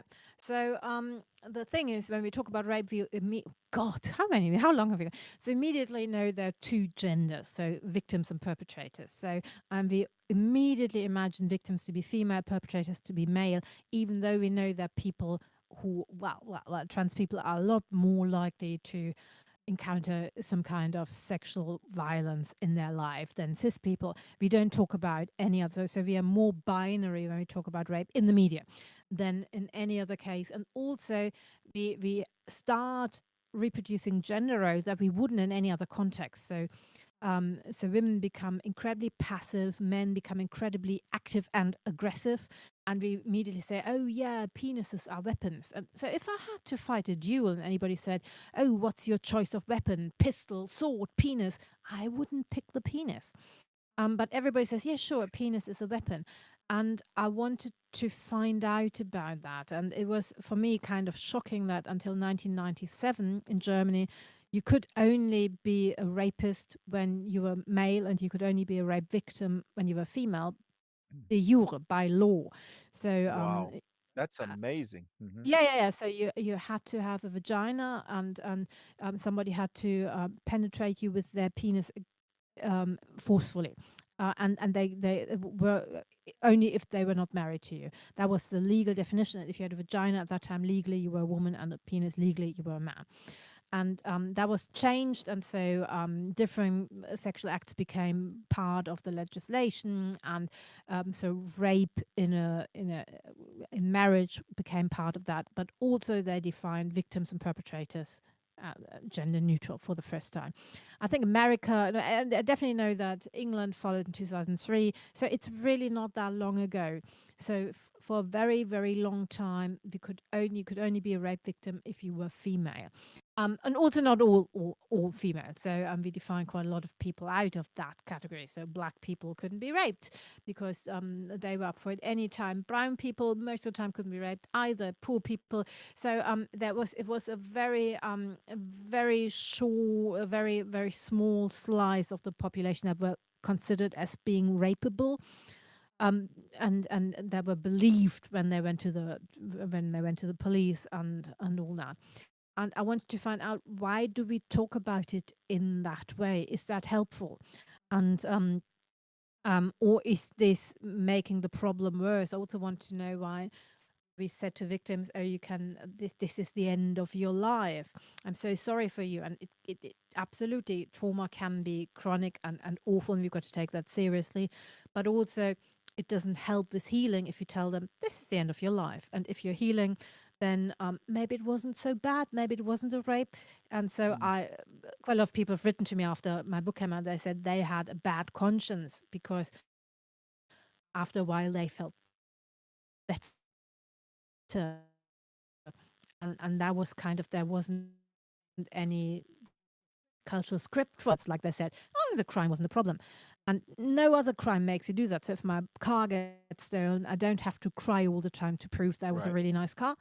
but with rape you've got to do that. And so I kind of addressed that, and yeah, I was very surprised because the book was received very positively, and I was really worried that people would think I was trying to say, oh, it's not a problem, or oh, men are the real victims, or that's not what the book is about. The book is about, well, also thinking about, so what can we do against rape? So we need, if you want to change it, we also need the right analysis to do that. Stranger says here, when there was death penalty in the US for rape, it was never applied to a white man. Well, Um, that's also true. But on the other hand, the death penalty doesn't make anything better. So the only thing the death mhm, penalty does is that people are less likely to go to the police, because if you think somebody is gonna be put on the electric chair, then maybe you won't report them. mm. I'm sure Stranger is very, very against the death penalty. Absolutely. Uh, your quote here that that Monkey pulled from the interview is interesting. Um, about the book Rape. You say my first information about gender was you're a girl, so you have to be careful, and that was it. I didn't get any more information about this. How can I be careful? Careful about what? I got this information before I even learned about sex, so I learned being a woman means to be an endangered species, which is not very empowering. Elaborate a little bit on that in the context of what we just talked about. Well, yeah, it was basically that. So I was told to be careful. So I wasn't taught about, oh, sexuality is joyful, but it's be careful, and that is it. Um, and it's also, I mean, boys are being told, oh, you got to respect a no. So if a woman doesn't want to, you've got to be very careful with a woman. You got to respect that no. And boys aren't told, well, you might not want sex. You can also say no. That is also part of the remit. And so we give these very weird information. Sexual information out. Also, we tell people when they go on dates, we tell them, oh, um, if you're a woman, don't make the first move, because then you take away the joy of the hunt. If somebody wants to hunt, why Hmm. do they go to clubs? That is bullshit.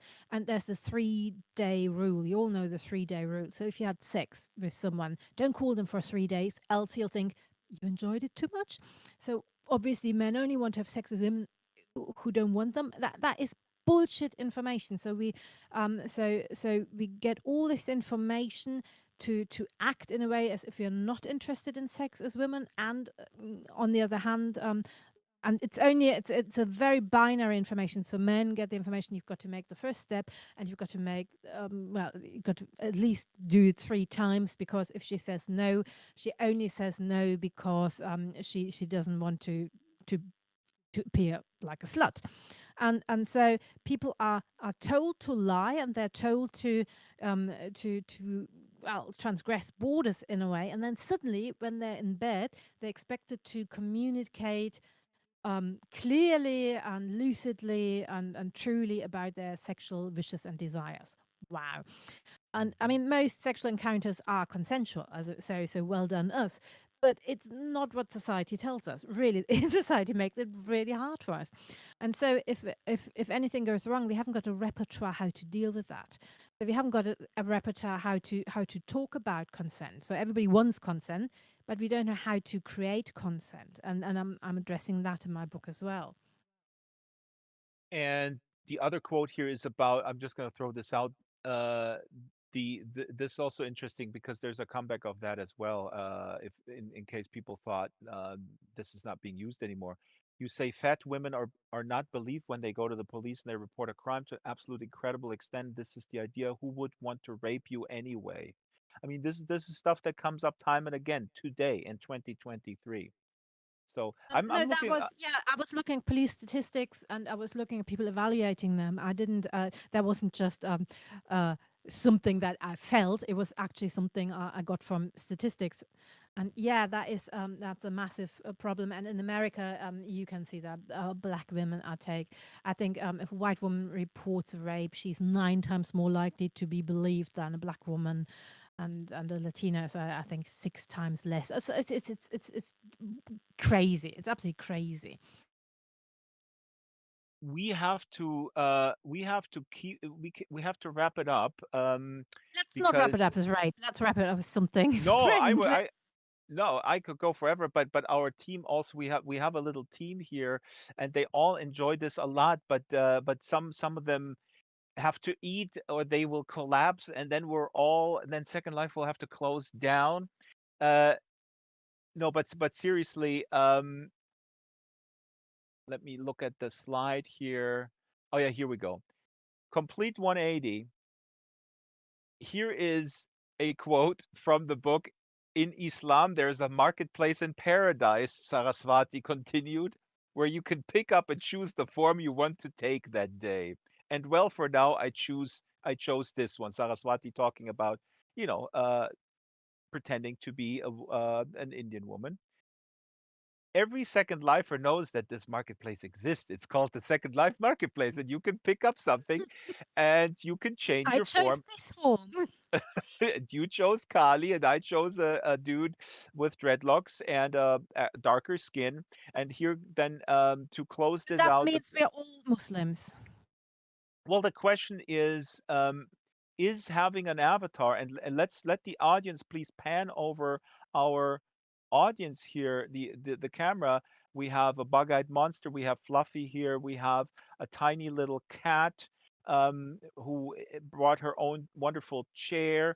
Helena, we got Chamonkey here, a robot, a sheriff robot, I guess. Um, we have a ninja turtle or a thug turtle from Poland. We got a huge dragon. We got a rowdy teenager and a whole bunch of other people. We got a fox here in the back there from Germany. Is having an avatar cultural appropriation, me too, or are we living here in Second Life the future of us just choosing who we want to be this day? I don't know, because cultural appropriation is such a vast subject, and I think I would like Oh, to I speak about opened another cultural can of worms. appropriation only if you also speak about cultural appreciation and if you speak about ethics. And Hmm. yeah, I think sometimes some of the avatars or some of the masks we wear or some of the metaphors we use are appropriative, and but that isn't an evil thing in itself. It's just that maybe we can do it even better, and we can learn about it. So I love that we're talking about cultural appropriation. I don't love the way we are talking about it, so I would Yeah. like to talk about it in a different way. But yeah, I absolutely. So like in my book, so Nivedita, a friend of hers, says, oh, I've written a short story and you're one of the characters. And so she reads the short story and she, I'm not in that short story. And then she finds out, oh, she's the Indian girl who loves to eat curry and loves incense. And she's allergic to incense and she really, really doesn't like cardamom. And she says, but we've grown up together. You know me better. Why is the cliche stronger than the reality? So it all feeds into that. So And she's reducing her to this cliches. I was just going to talk about this because in Second Life and I heard, and I didn't know this before I came in here, and people told me, you know what, there is identity tourism, not only here in other games and other online spaces where people, I mean, this is not exactly what happens in your book because I think she maybe meant well, but then she's using all these stereotypes. But there is a phenomenon, identity tourism, where people impersonate people of other cultures and play up these stereotypes and make them look buffoonish and foolish in order to kind of yeah make them look basically dumb or or inferior basically. well, that's easy. When people do that, that's easy to say that's wrong. But I think there are quite a lot of well meaning people who are still acting out a stereotype because that's the thing. When we're doing something, the first that comes to us is the stereotype, and then we've got to work through that. And I would absolutely say if you are just basically, if I just represent myself, then it starts to become really, really boring. So I can only translate my own books, and I can only play myself on stage, and. But on the other hand, we've got to look at the way we represent other people, and that's very often very weird. Ah, you're of course correct. You're right. I hope not. but No, I but mean yeah, you're but now listen me it's too. more You're now interesting. no the That's re something. so okay, what I realize now, me too, you are becoming my Sarasvati and I'm becoming your Nivedita. Please, Oh can I? dear. So so now I've got to be debunked. I mean, again, I mean, folks really need to pick up this book because again, we talked a little bit about it, but also sort of the relationship of sort of the guru-like fixation that the student has. I mean, I had that with people in my life, teachers and mentors, and it's a book about all these things, but it's at the core also about just I don't know the relationship we have or I guess maybe it should be like, don't meet your idols or don't I don't know what the term is. Anyway, that No, I thought think went you should nowhere. meet your idols, and you've got to outgrow them, and both is good, and then you Yeah. can come back.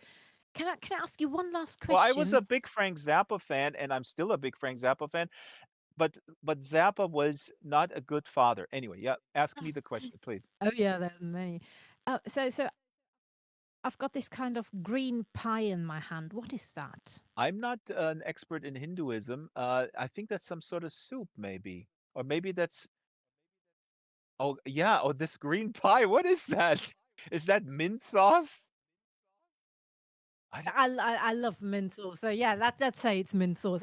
Definitely haven't met a green pie in Hinduism yet, but that is the great thing about Now this might Hinduisms. now we're They only come in the plural. okay, but now we're drilling down to the truth. Maybe this is appropriation. Maybe the person who made this avatar thought like, okay, I'm just gonna give her mint sauce. That is fine. Yeah. I mean, and that's a sign for colonialization. And yeah. No, if you can absolutely make a case for that, that's Kippy says great. yesterday was Pi Day. It's pie. Oh no, he's saying this in reference to Dex is saying I'm not the only one from Poland here, but you need to find it out by yourself. But where is my kielbasa for my pizza? Oh Jesus. Do you guys? So Polish people really do eat that. All right. I'm So also slightly Polish, but only slightly. So hello.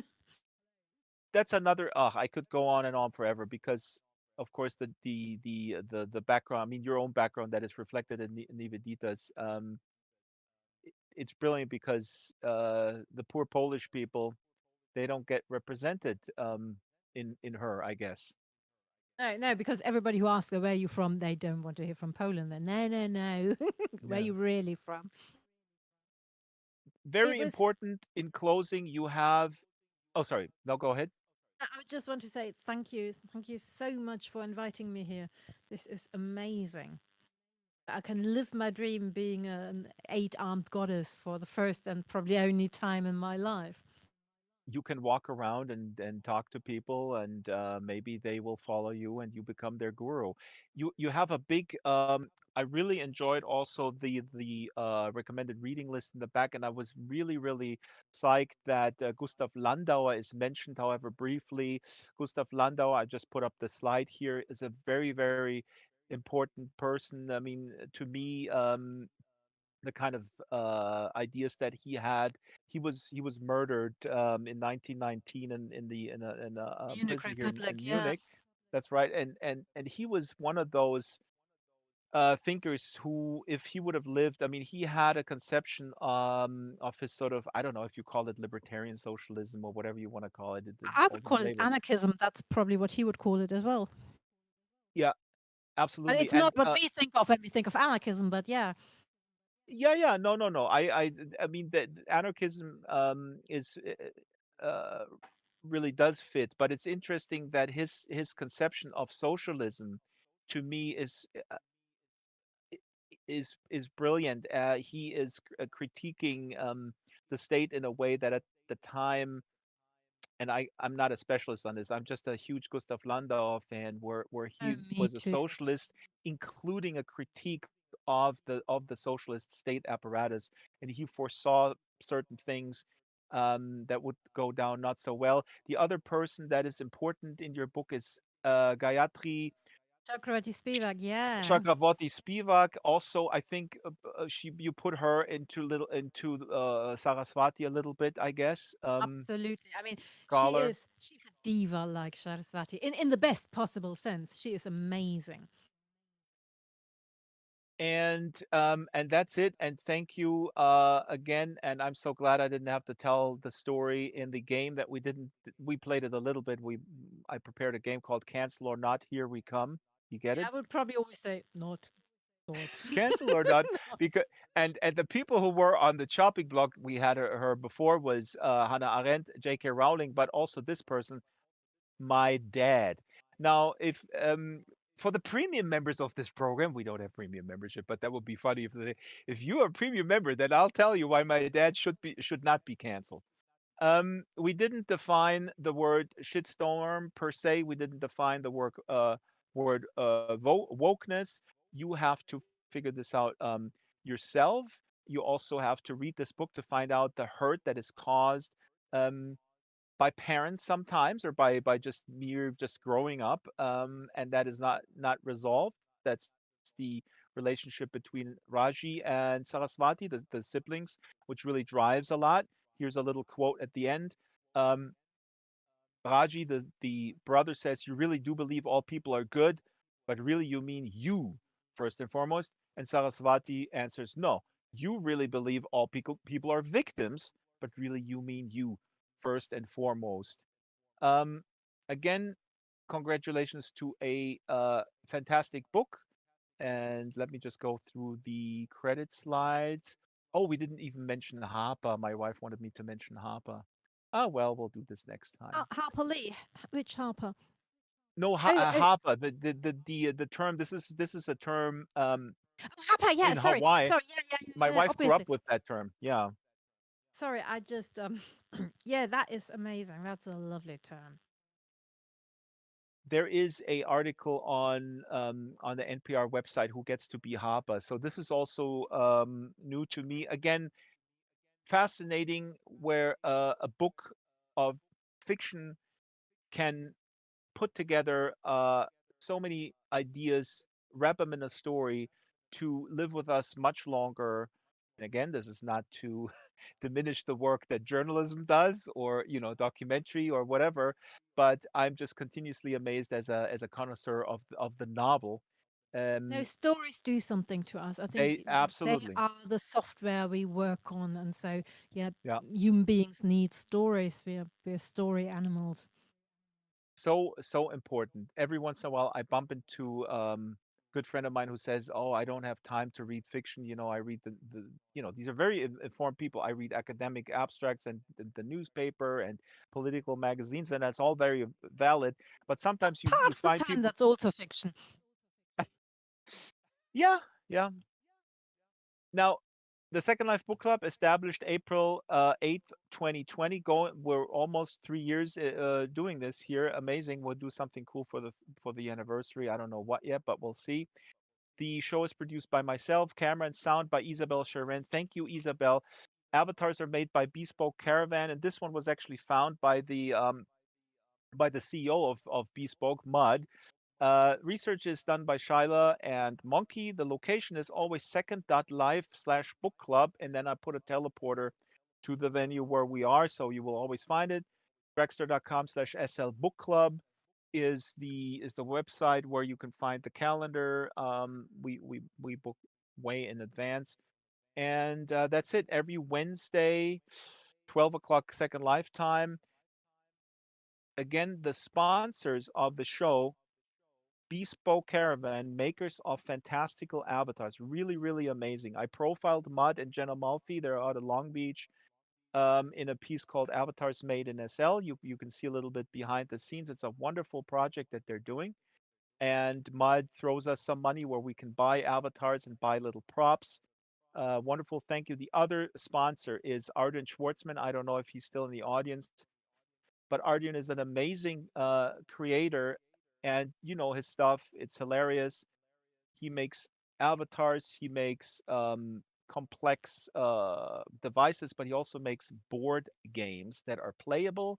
Sometimes these are variations of existing board games where the IP violation is just a little bit, right at the edge. But very often he comes up with his own games, and they're just absolutely amazing.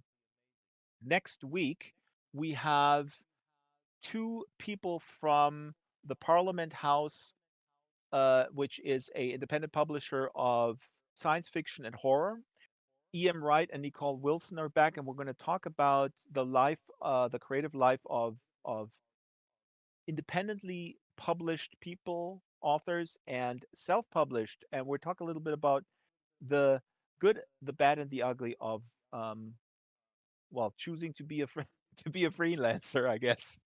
It's going to be brutal, but it's going to be enlightening. I don't have the slide ready yet here to put it up there, but don't miss that one. It's going to be great. And again, thank you, Mithu Sanyal, and the audience. Thank you, audience. Thank you See